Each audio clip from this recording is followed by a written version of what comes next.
All participants will be in a listen-only mode. Should you need assistance, please signal a conference specialist by pressing the star key followed by 0. After today's presentation, there will be an opportunity to ask questions. Please note this event is being recorded. I would now like to turn the conference over to Newmont's Group Head of Treasury and Investor Relations, Neil Backhouse. Please go ahead. Thank you, and hello, everyone. Thank you for joining Newmont's third quarter 2025 results conference call. Joining me today are Tom Palmer, our Chief Executive Officer, Natascha Viljoen, our President and Chief Operating Officer, and Peter Wexler, our Chief Legal Officer and Interim Chief Financial Officer. Together with the rest of our executive leadership team, they will be available to answer your questions at the end of the call. Before we begin, please take a moment to review our cautionary statement shown here and refer to our SEC filings, which can be found on our website. With that, I'll turn the call over to Tom for opening remarks. Thanks, Neil. To begin today's call, I'd like to take a moment to acknowledge the important leadership transition we shared a few weeks ago, announcing my retirement at the end of this year and appointing Natascha as Newmont's next President and Chief Executive Officer. When I joined Newmont more than a decade ago, I could not have predicted the remarkable transformation our company would undertake.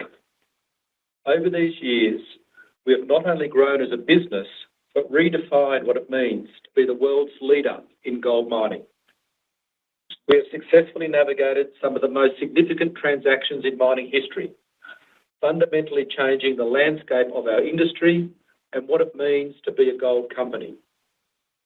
Today, we stand as the benchmark for responsible gold mining, with an operating portfolio that has meaningful copper production and a project pipeline that is the envy of our industry. During my time with Newmont, the mining industry has undergone profound change. Newmont has responded to these changes and actively shaped its destiny. Rather than simply riding the commodity cycle, we have built a long-life, globally diversified portfolio, one that will sustainably deliver shared value to our host communities and governments, shareholders, employees, and all of our stakeholders. It has been a privilege to serve as Chief Executive, and as I pass the baton, I am confident that Natascha, who has demonstrated exceptional leadership throughout her 30-year career in our industry, will seize the many opportunities that lie ahead for our business. And with that, I'll turn it over to Natascha to take you through our third quarter operational and financial performance. Thank you, Tom. And thank you also for your mentorship and support since I met you the first time 3 years ago, and for your leadership of this great company over the past 10 years. Your contributions have helped shape the strong foundation we stand on today, and I look forward to leveraging that experience to further unlock the value that we all know this business can deliver. Before diving into the details about our operational and financial performance, I'd like to highlight a few notable milestones and record achievements from the quarter. First and foremost, in July, we safely recovered 3 teammates at our Red Chris project, a result of robust procedures and systems in place, the swift and trained actions from individuals involved, and strong collaboration across the mining industry.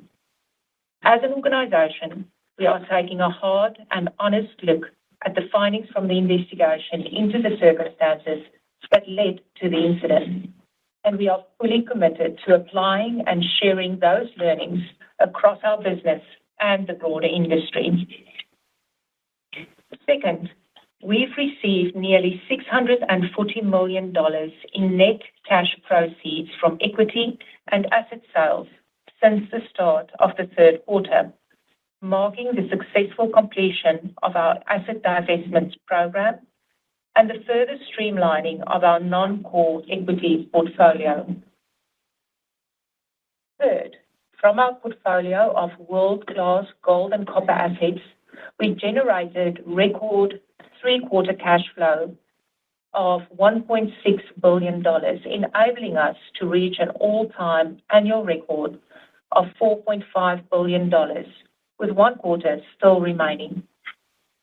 And we made significant progress on the cost discipline and productivity work we announced at the beginning of the year, which has allowed us to meaningfully improve our 2025 guidance for several cost metrics, whilst maintaining our outlook for production and unit cost in a rising gold price environment, a notable success in today's market.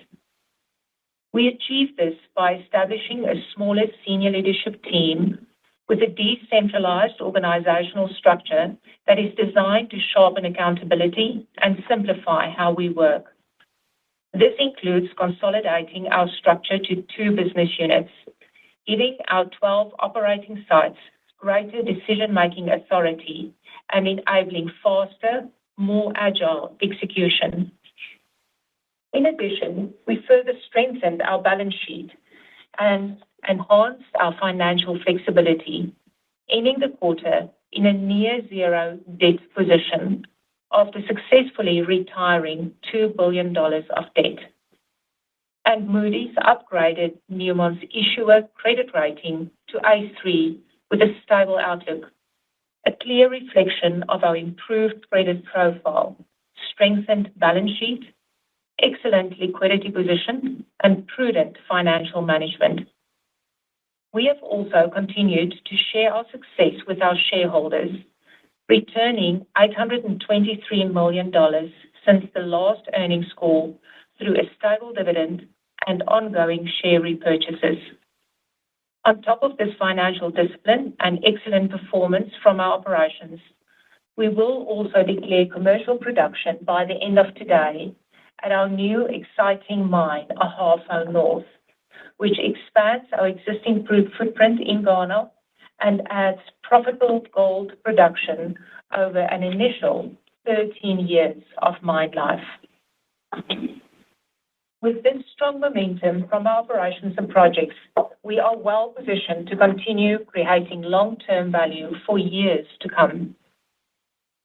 Building on our cost and productivity work and solid foundation from the first half of the year, our third quarter operational performance reflects our continuous focus on safety and optimization. Our third quarter production was largely in line with the second quarter, primarily driven by a step-up in production due to higher grades at Brucejack, improved productivity at Cerro Negro, and continued success from our patented injection leaching technology at Yanacocha.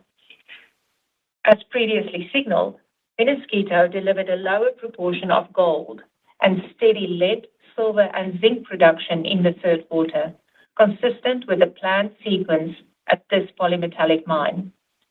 And at Ahafo South, we completed mining at the Subika open pit during the third quarter as planned, shifting mining activities to lower grades from the Awonsu open pit. And finally, at Lihir, we completed the construction of the engineered wall of the Phase 14A layback, preparing the site to efficiently reach higher grades in the future years. Consistent with our stable production in the third quarter, our unit costs remained largely in line with the second quarter. Our continued focus on cost discipline and productivity has enabled us to offset higher costs from profit-sharing agreements, production taxes, and royalties, resulting from the stronger gold price environment. In addition, we continue to progress the projects we have in execution and reach several significant milestones during this third quarter.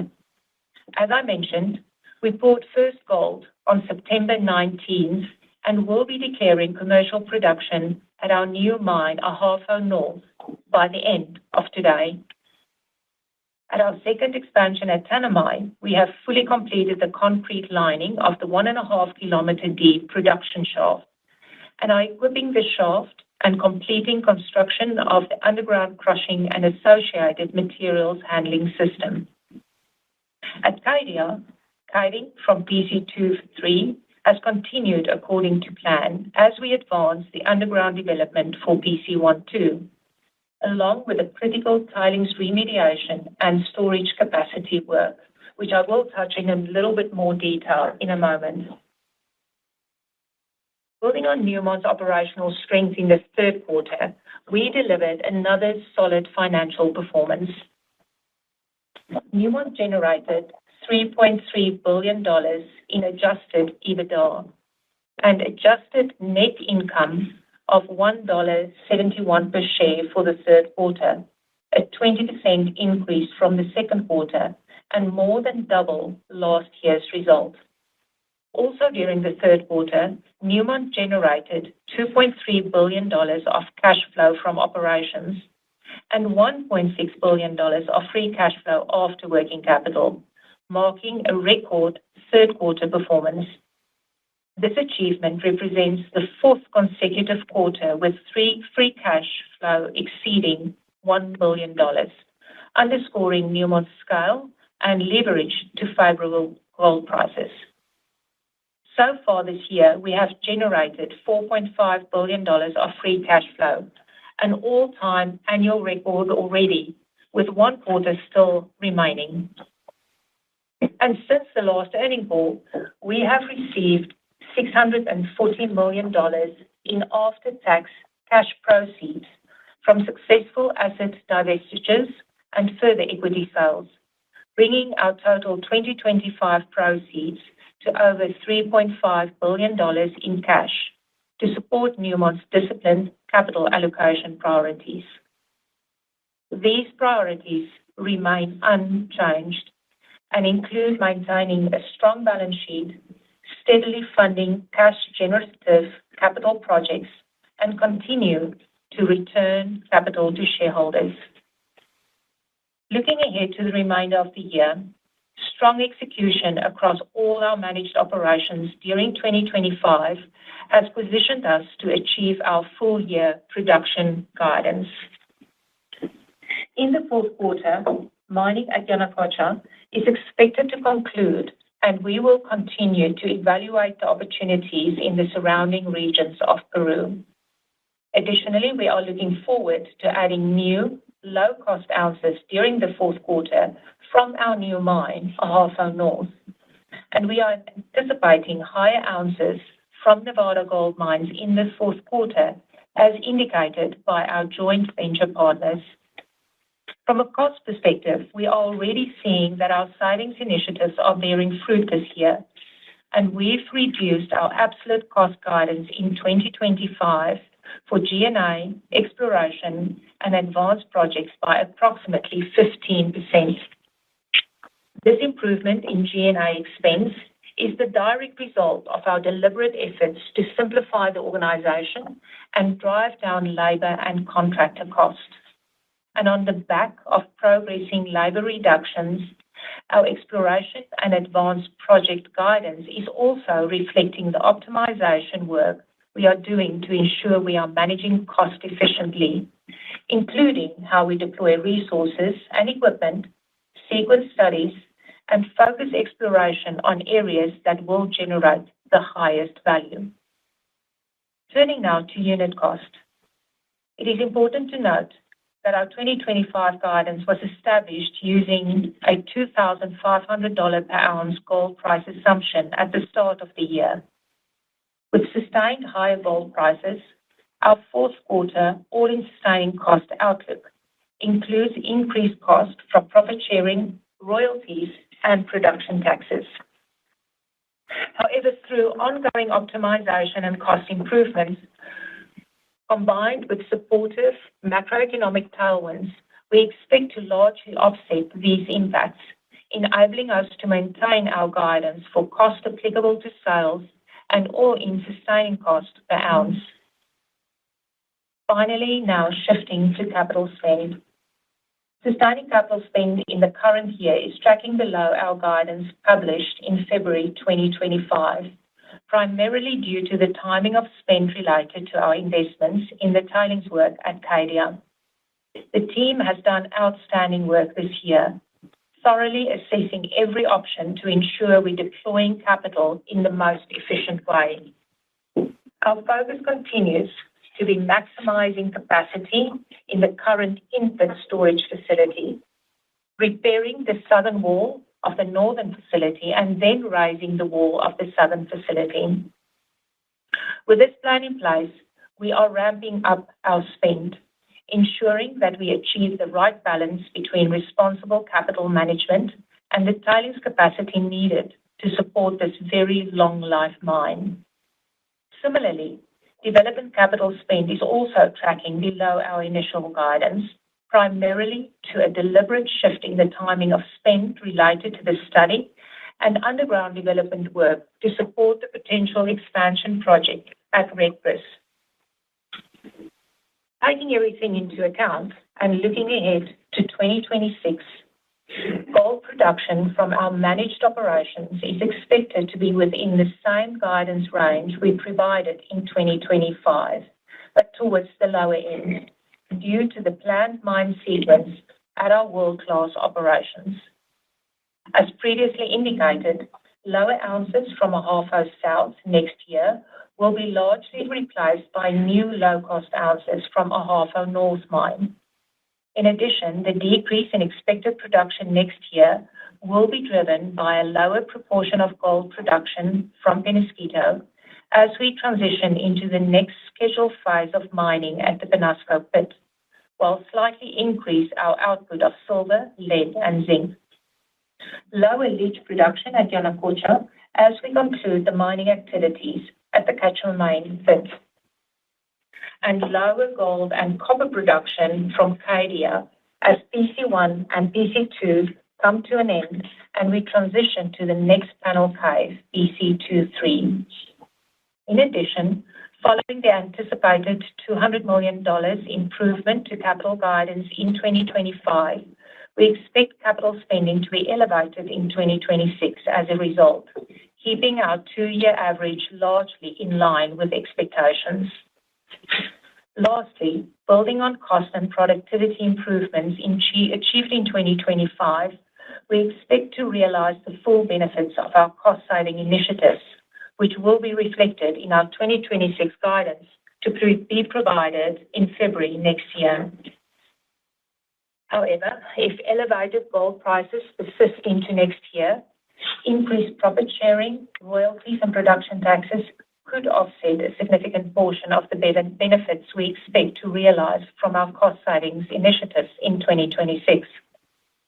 These ongoing efforts demonstrate our disciplined approach to cost control and our continued commitment to driving margin expansion, with more work underway to capture additional efficiencies, even in a rising price environment.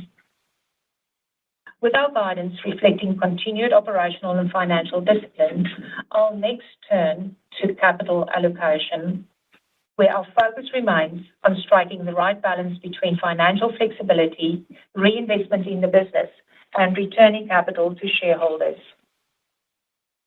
We remain committed to our shareholder-focused capital allocation strategy, which has three key priorities and remains unchanged. Beginning with our strong and flexible balance sheet, we ended the quarter with $5.6 billion in cash, and we reduced gross debt to $5.4 billion, ending the quarter in a near zero net debt position and reinforcing our financial resilience in today's unpredictable environment. Secondly, we continue to steadily reinvest in our business in line with our long-term planning cycle and external guidance, with a goal of generating sustainable free cash flow. And finally, we continue to return capital to shareholders. We declared a fixed common quarter dividend of 25 cents per share, and we repurchased $550 million of shares since our last earnings call in late July. This year, we executed $2.1 billion in share repurchases, bringing the total to $3.3 billion in share repurchases since February of last year. with approximately $2.7 billion remaining in our $6 billion program. We will continue to be disciplined and balanced in our capital allocation priorities, despite the record level gold price environment, ensuring that Newmont is well positioned to drive consistent long-term shareholder value. With another strong quarter behind us, we remain well positioned to continue delivering on our commitments to our shareholders. Driven by the consistent operational performance we have seen so far this year, we are firmly on track to achieve the improved 2025 guidance that I outlined earlier. And from this stable and efficient operational performance, we have generated $4.5 billion in free cash flow so far this year, achieving a full-year record in just the first 3 quarters. From this position of strength, we have focused our time and attention towards optimizing our assets, taking deliberate actions to improve our cost structure and unlock the full value of our world-class portfolio. Alongside our operational strength and financial discipline, we will declare commercial production at our Halfway North project at the end of today, setting us up to deliver new low-cost ounces for many years to come. In addition, we have successfully completed our asset divestments program and the further streamlining of our non-core equity portfolio, generating greater than $3.5 billion in after-tax cash proceeds from asset divestitures in 2025 to support Newmont's disciplined capital allocation priorities. Over the last 2 years, we have repaid $3.9 billion of debt and have returned over $5.7 billion to shareholders through our common dividend and share repurchases, delivering approximately $230 million in annual savings from these actions alone. Even amid unprecedented gold prices, our commitment remains to disciplined, balanced capital allocation, cost management, and productivity improvement, driving long-term shareholder value and financial resilience. As we look to the future, Newmont is well positioned to continue generating industry-leading free cash flow, strengthening our business and rewarding shareholders through a predictable dividend and ongoing share repurchases. Lastly, and most importantly, I would like to sincerely thank Tom for his leadership and contributions that helped to put Newmont on such a strong footing. And with that, I'll turn it back over to you, Tom, one last time for closing remarks. Thanks, Natascha. As only the 10th CEO in Newmont's 104-year history, it has been a privilege to serve this great company. I'd like to thank our board for its guidance and partnership throughout my time in the role, our executive leadership team, and all of our teams across the world for their support in shaping our business into the industry leader that it is today. And with that, I'll hand the line back to the operator to open the call up for questions. We will now begin the question and answer session. We ask that you please limit inquiries to one primary question and one follow-up question. To ask a question, you may press star, then 1 on your touch-tone phone. If you are using a speakerphone, please pick up your handset before pressing the keys. To withdraw your question, please press star, then 2. At this time, we will pause to assemble our roster. The first question comes from Daniel Major with UBS. You may proceed. Hi. Thanks very much for the questions, and congratulations, Natascha, and Tom, good luck in the future. So, yeah, a couple of questions. The first one, just on capital allocation and the balance sheet. You've been returning cash to shareholders at a healthy rate, but the balance sheet's effectively net debt zero, well below your net debt target. How do you see that going into 2026? If gold prices stay at this sort of level, would you look to build cash, or would you look to accelerate the rate of buybacks and cash returns to get closer to your net debt target? Thank you for that question, Daniel. As we've said in our prepared remarks, we remain firstly committed to, I think, a very well-defined capital allocation framework. Within that framework, we've made some good progress, and we will continue to review our returns to shareholders within the flexibility that we have in the capital allocation framework, and we will remain disciplined towards that. And of course, just to add, we do review that on a quarterly basis with our board. Okay. So if prices stay here, would it be fair to assume you would accelerate the rate of cash returns rather than move into a larger net cash position or move into a net cash position? Is that fair? Daniel, I would rather steer towards we'll remain disciplined within that framework, and we will continue to review that as we have greater certainty of what the gold price do in the future. What's in our control, certainly, is to continue to focus on our operational performance, our safety, cost, and productivity work. Okay.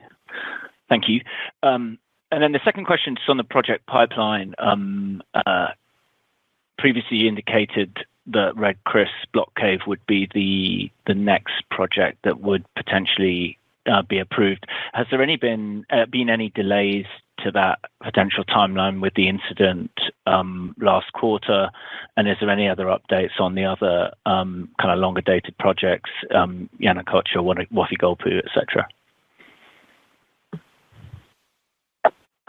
Daniel, firstly on Red Chris, we remain on track to deliver a proposal to the board towards the middle of next year. And we have, as we said earlier, done quite a bit of work to do a thorough investigation on the incident that we had. And we are building all of those learnings into the work that we're doing through the feasibility study. The progress remain on track. In terms of longer dated projects, those are part of our projects in our that's part of our studies pipeline, and all of them will have to earn their right in the portfolio and for us to allocate capital to any future decision. Super, thanks. Good luck. Thank you. The next question comes from Matthew Murphy with BMO. You may proceed. Hi. Congratulations, Tom, on retirement, and Natasha on the appointment. When you described giving the sites more autonomy and just some of the restructuring, I'm interested what that means for your team. Are there key appointments that you're still looking to make, or do you feel like you have the team to carry out that strategy already? Matthew, as you know, in our executive leadership team, we do have a vacancy for our CFO, and currently we have our team very capably led by Peter Wexler, and a very capable team supporting him in that in the finance function. So that would be a key appointment that we are focusing on. We have a deep bench across our operational teams that we are leveraging from. We've redefined or reshaped our business into two business units that will be led by two very strong managing directors, each having authority over 6 of our assets. We also have a very strong group head in our projects and studies, and another group head looking after health, safety, security, and environment. So all 4 of them absolutely focused on operations and projects at the core, making sure that we can deliver on our objectives in a sustainable and safe manner. And then, of course, we continue this within the framework of the restructuring. We have a very strong functional team across all of our important functions that will continue to support the work that we've defined in this restructuring. So very comfortable that we have a very capable team across our operations, projects, and functions. Okay, great. And then just any color you can share on the ramp-up of Ahafo North, how, you've got it into commercial production. Has that gone as planned, and how is the ramp looking in Q4? Yes. So we will officially declare, and it's absolutely a matter of timing. By the end of today, we'll be able to declare commercial production. What that means is that we have, on average, run for 30 days at more than 65% of the design, which gives you about 300 tons per hour. And that ramp up is running on schedule. So we're very, very excited about this new mine. I think Tom and I will be heading out there next week. I think particularly that's a big legacy for Tom as well, for us to get this operation up and running. And we will be celebrating with a team that brought this asset online next week to officially open it. But we really excited about having this new mine as part of our portfolio. Okay, thank you. Thank you. Again, if you have a question, please press star, then 1. The next question comes from Josh Wolfson with RBC. You may proceed. Yeah, thanks very much. I recognize it might be a bit early to ask, but is there any sort of perspective you can provide on reserve pricing, gold assumptions for next year, and then also in that context, whether we should expect growth in the reserves? Thank you. Josh, you're right. It is a little bit early. As you would expect, we're right in the middle of our budgeting cycle, right? Also busy with our resource and reserve review. And we will definitely give you an outcome of that work in February next year. Okay, got it. And then just back to some of the comments on 2026 guidance, and I guess there's sort of two parts here. One is, I think you had mentioned earlier the average CapEx over 25 and 26 would remain unchanged. If the CapEx declined in 25 by $200 million, should we assume the number next year is the same as 25, so 3.2, and then add $200 million to it? And then the other question is just on AISC. I recognize there's a bunch of moving parts here. Directionally, there wasn't any indication provided there, but is the suggestion in the text that the AISC cost should remain stable, or is one of the the optimization and synergies outweighing the other of higher gold prices? Thank you. Josh, yes, firstly, starting off with capital, I think you're accurate. And if you consider that over the 2 years, 25 and 26, that we will remain within the guidance that we've given, 2026 will be higher. So you can assume that will flow through into 2026. If we look then at all-in sustaining cost, the two elements that will impact our all-in sustaining cost, firstly, would be the guidance that we've given, or the indication of that we've given for the guidance next year of where our ounce profile will be for our managed operations. I want to just add that. And the impact would be predominantly from Ahafo South, where our Subika open pit operation has stopped, and we've moved into a one pit with lower grades. But Ahafo North would largely offset that. The reductions then further will be Yanacocha from the Quechua main pit, that where we stop mining, and we will only be focusing on leaching activities. Penasquito, we see a move into GEOs and lower gold, just due to where we are from a mining profile, and Cadia as we wait for BC23 to ramp up. So the combination of what we think would be on the lower end of our guidance for ounces and moving of sustaining capital into 2026. Saying that, however, despite the good progress that we've made on our cost and productivity work, and we start to see that benefits flowing through, that work will continue with a focus on cost and productivity. So to help offset any increases due to high gold prices or what we've seen in higher capital or lower ounces next year.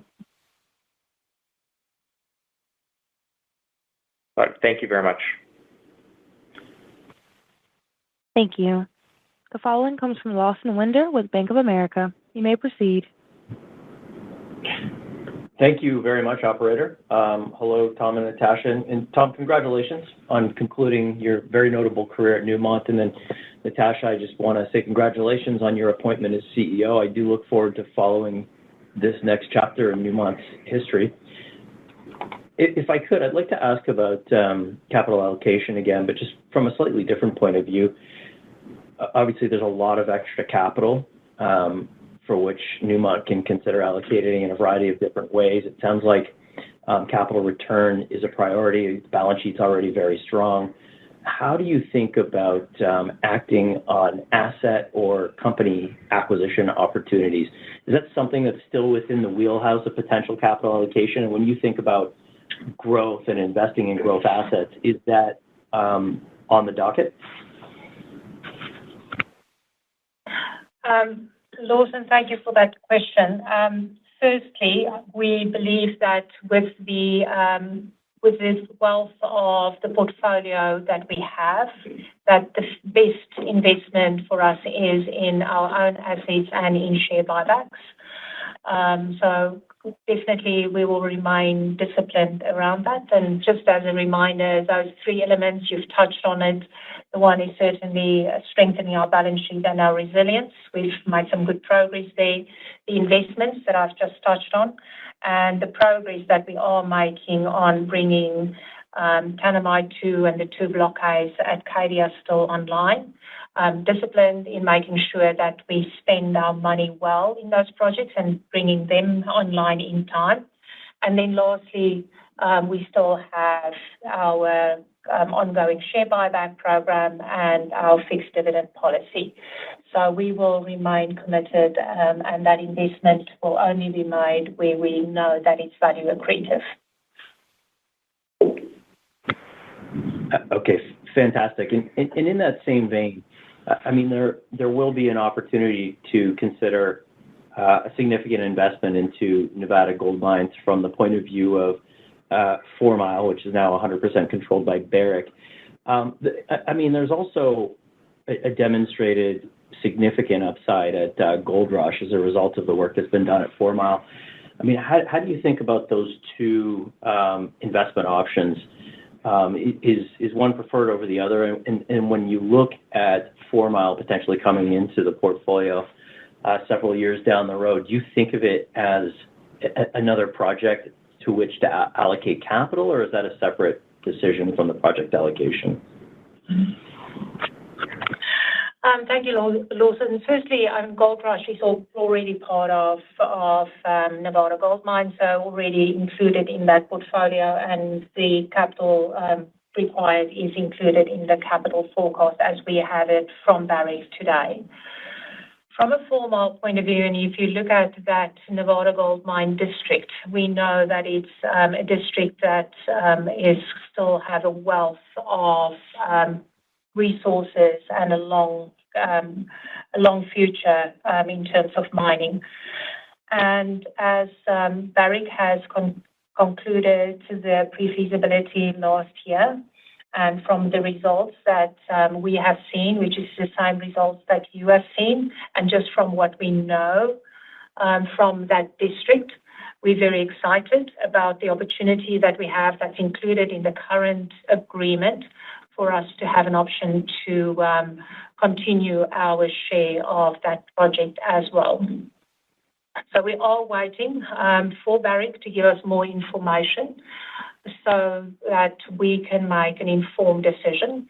And as you would have indicated a little bit earlier, it will be a project that will compete for capital against all of our other projects, and we will be disciplined in also making this capital decision when we have the information available as per our JV agreement. Okay, many thanks. Thank you. The next question comes from Anita Soni with CIBC. You may proceed. Hi, good morning. Good evening, Natascha and Tom, and congratulations, Tom, on your retirement and pass on your appointment as CEO. Just a further question, a couple of detailed questions, I guess, on Yanacocha. I think it tapers in, you said it's closing in the fourth quarter, but had a really, really strong quarter this quarter. Is that expected to continue into the fourth quarter? So, Anita, yes, thank you for that question. Into the fourth quarter, we do see slightly lower than the third quarter, and that is as we end the mining in Quechua Main pit, and then we will be fully focused on the injection leaching through those in the heap leaches that we have, and that's where our main production source would be. Sorry, Anita. Right. That's fine. As you indicated that you're going to be at the lower end of the, you said it was 20 similar levels to 2025 for your managed operations, but at the lower end, I have seen that means the lower end of the plus or minus 5%. Within that, are you assuming Cadia is going to drop off in grade next year, or could you see some positive surprise on that side as well? Anita, it's a really good question. We are planning according to the best estimates from our models. We have seen upside in this year so far, and we will continue to monitor BC1 and BC2 as they come to the end.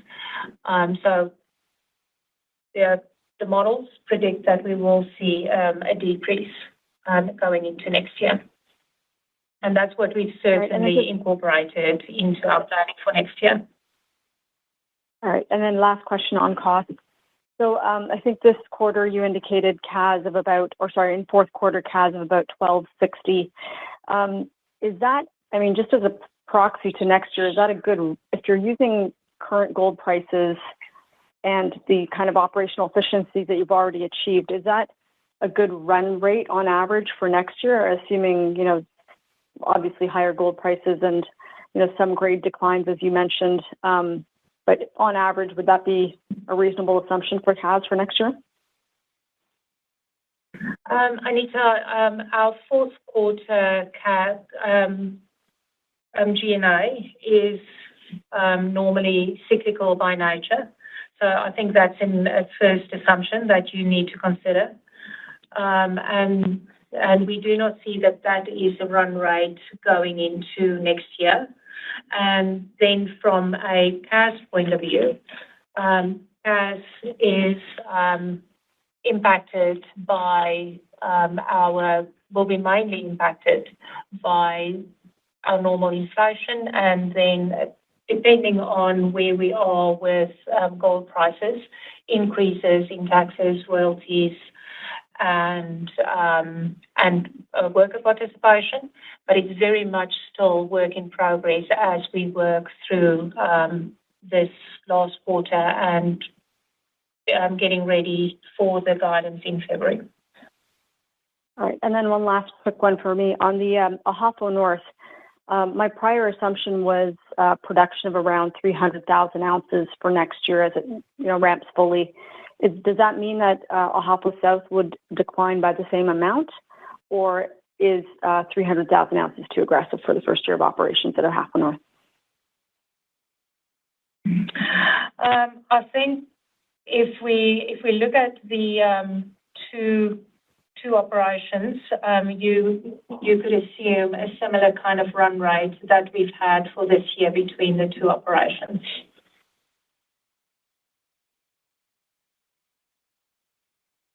Thank you. The next question comes from Tanya Jakusconek with Scotiabank. You may proceed. Oh, great. Good evening, everybody. Natasha, congratulations on your new appointment. And Tom, congratulations on the retirement, and hope it's going to be a good one and a great adventure. 3 questions, if I could. Natasha, starting off on Nevada Gold Mines, you said you're waiting for Barrick to provide you with information so you can make your decision. Just trying to understand, is that information the feasibility study that we need to wait on, or is there something else before that? I think the feasibility study is not till 2029. Yes, that's right, Tanya. We're waiting for that feasibility study. Okay, that's helpful. Thank you very much. And just on the capital returns to shareholder, we focused a lot on share buybacks. Should I be assuming that in February our $1 per share dividend remains intact and constant? Tanya, as you know, and within the framework, in the capital allocation framework, as we have it today, we have a fixed dividend, and it is something that the board review on a quarterly basis.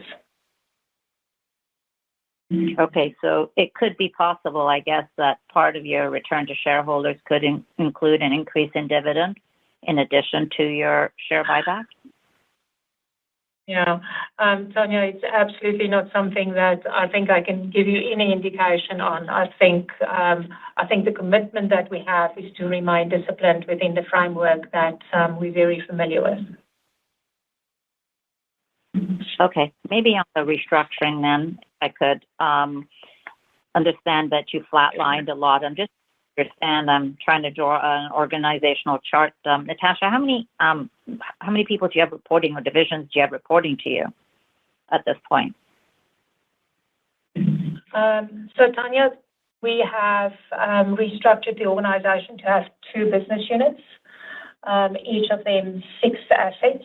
So it's a good spread of an equal spread of operations, and also a good spread from a jurisdiction point of view. So if I look at a future structure where I have the operations and the 2 managing directors, plus the group head for projects and the group head for safety, health, environment, still reporting to me, it would be a team of 8 people. Thank you. Sorry, Tanya, I just want to correct that. If I add the CFO, it would be 9. Yeah. Thank you. The next question comes from Fahad Tariq with Jefferies. You may proceed. Hi, thanks for taking my questions. Maybe just to clarify on 2026 production guidance, I think I heard 2 different things, and I just want to make sure I'm getting it right. You're saying it's within the same guidance range for the core portfolio as 2025, which would be 5.6 million ounces, but you're also saying it could be lower. So is the right way to think about it potentially 5% lower than 5.6 million ounces? Well, I think the first thing is the 5.6 is obviously the managed and non-managed operations. So non-managed, we are waiting for, and like normal, we will be getting that guidance from Barrick. And the focus for the managed operations would be, we normally guide within a range of plus or minus 5%. And we do see that next year's production would be on the lower end of the managed portion of the guidance, which is in the order of 4.2 million ounces. Okay, that's very clear. And then in all the cost commentary, I didn't hear anything about cost inflation. You mentioned that some of the cost-saving initiatives at the unit cost level are being offset by higher royalties, profit sharing, taxes, but that's all gold price driven. Are you seeing any underlying cost inflation on labor, consumables, fuel, anything? It will be part of our budget, Fahad. There will be a normal increase in that we normally do for our labour increases. And then there would be economic factors from some of our major consumables. I think the biggest challenge that we normally have around inflation would be taxes, royalties, and worker participation, and that we've been able to offset a large portion of through the cost savings initiatives. Okay, great. Thank you. Thank you. The following question comes from Daniel Morgan with Barrenjoey. You may proceed. Hi, Natascha and Tom. It's just a follow-up on the 2026 qualitative guidance chart. So to clarify, your managed guidance for 2025 is 4.2. You say today that it's expected to be similar but close to the bottom end of the range, which implies 5% lower at a lower bound of 4.0 million ounces. Is that too conservative a view for the market to take as the midpoint for 2026 guidance? Thank you.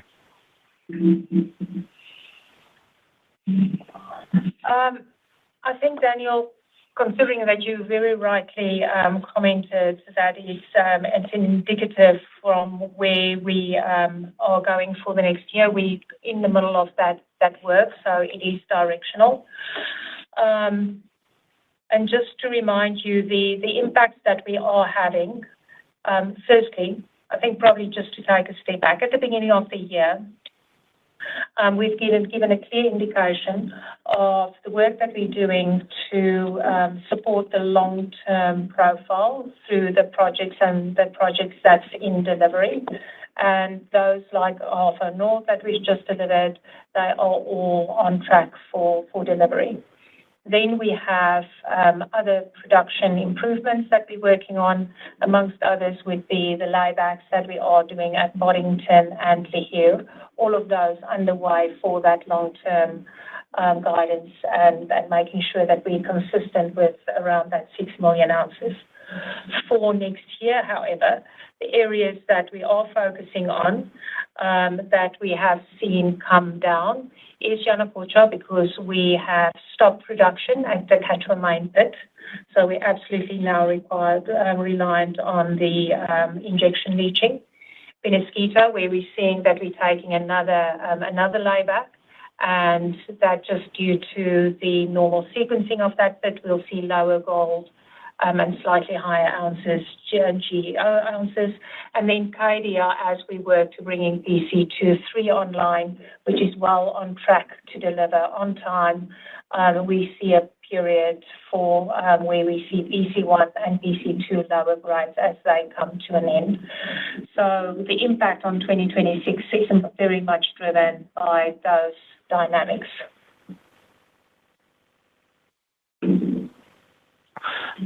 Thank you. And just on, I know it is still early, but just on the reserve discussion that's coming up, there's obviously a fair degree of discretion, which you would be debating, I imagine, about, the gold price is up a lot. What do you do with thinking about reserves versus, do you try to maintain higher margins, et cetera? Just wondering how collectively you're thinking about that debate internally right now. So from a reserve and resource pricing point of view, that, as you're right, we're in the middle of that debate. Independent of how we think about resource and reserve price, firstly, the focus for us is to always prioritize the highest grade ounces through the capacity available to us first. A very important factor for us as we see the cost of tailings, and that's probably one of our biggest bottlenecks, is to ensure that it's economic ounces from a tailings point of view as well. So that is the important factors for us to consider as we make any decisions on resource and reserve impact prices. And again, Daniel, I'll probably just double down on as we think about margins, independent of what gold price does, we will continue to focus on our underlying cost and productivity to drive margins in that way. So that is absolutely the focus for us. I think the only additional mention for us around resource and reserves is probably just the divestments that we've done through the year that you can consider. Okay, I appreciate your perspectives, Natascha and Tom. Thanks, Dan. Thank you. The next question comes from Hugo Nicolaci with Goldman Sachs. You may proceed. Hi, Tom and Natascha, and just echoing some of the previous comments. Congratulations, Tom, on your tenure at the helm, and Natascha, as you take the baton. I wanted to ask a more strategic question on the project pipeline. How do you maximize the value of your currently longer-dated projects here? Does the gold price let you accelerate some of these, given the reduced balance sheet risk from your position now, or is there maybe room to monetize additional assets like the stakes in some of these multi-million-ounce projects like Galore Creek and Neville Union as you go forward if they're not medium-term priorities? I think, Hugo, you have heard me say this probably 5 times on the call so far. So we're going to remain disciplined in terms of that capital allocation. So we have these projects in study phase, in various phases in the pipeline. They will all, as per the formal comments a little bit earlier, all compete for capital within the profile or within the portfolio. I think it's important to consider that we have many opportunities, both brownfields and greenfields, and the most value accretive projects will have the benefit of capital allocation, with obviously within the framework of maintaining a resilient balance sheet and returning capital to shareholders through share buybacks and dividends. So that remains the focus. And as we develop those projects, when the time is right, we will make those decisions. Got it. So to clarify, if a project's not competing for capital in, say, the next 5 years, is a divestment an option? We continue to evaluate our portfolio. That's something we should be doing, to continually look at what is the value that we can get from these assets, and if we have a view that we cannot get value out of them, then that will be an opportunity for us to reconsider its position in the portfolio. Got it. Fair enough. And then lastly, if I could, Tom, as you take a step back, maybe what excites you the most about the future of Newmont? Thanks, Hugo. Thanks for giving me a chance to use my voice. Hugo, this portfolio we've built is unsurpassed in the gold industry. The long life operations, the project pipeline you were just asking about, that can be developed with discipline over time to be able to make decisions and lay out a portfolio of gold production supported by copper and a few other metals coming through. Never been seen before in this industry. What I'm going to be looking forward to watching from Cottesloe Beach is in the years to come, 27, 28, 29, 30, 2035, looking at Newmont sustaining the sorts of production levels and margins that no other gold company can compete with. That's the thing that excites me, Hugo. Your perspectives, and all the best for your beach going. Thanks, guys. Thank you. The final question comes from Ralph Profiti with Stifel. You may proceed. Thanks, operator, and best wishes and congratulations on the management changeover and transition. Just one question from me, Natascha. When I look at this $450 million in exploration and advanced projects, how much of that reduction is due to rationalization and asset sales, and it's just sort of catch-up adjustments versus the original guidance, and how much was from strategic capital allocation decisions aimed at, say, cost savings where exploration was either pulled back or advanced at certain assets? Thank you, Rolf. over the last 18 months, and as we had clear line of sight of our go-forward portfolio, we have done a material amount of work on all of our assets to understand the full potential around each of these assets, considering not only where we are with every asset today, but the long-term potential, including any exploration upside in these at all of these assets. And that, in addition to the advanced projects, but basically made up the baseline for how we reconsidered the work that we need to do going forward for Newmont, making sure that that work is targeted towards delivering the value out of each and every one of these assets.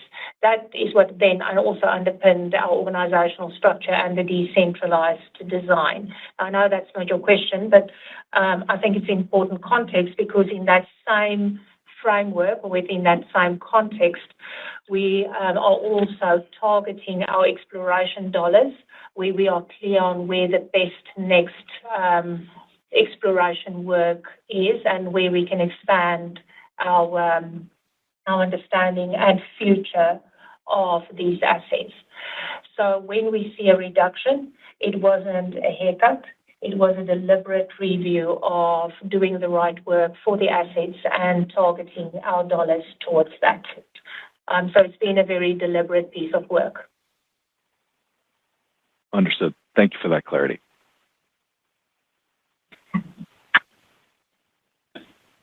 Thank you. This concludes the question and answer session. I would like to turn the conference back over to Tom Palmer for closing remarks. Thank you, operator. I was expecting that to go to Natasha. Thank you for your time, and please enjoy your evening or the rest of your day. Thank you.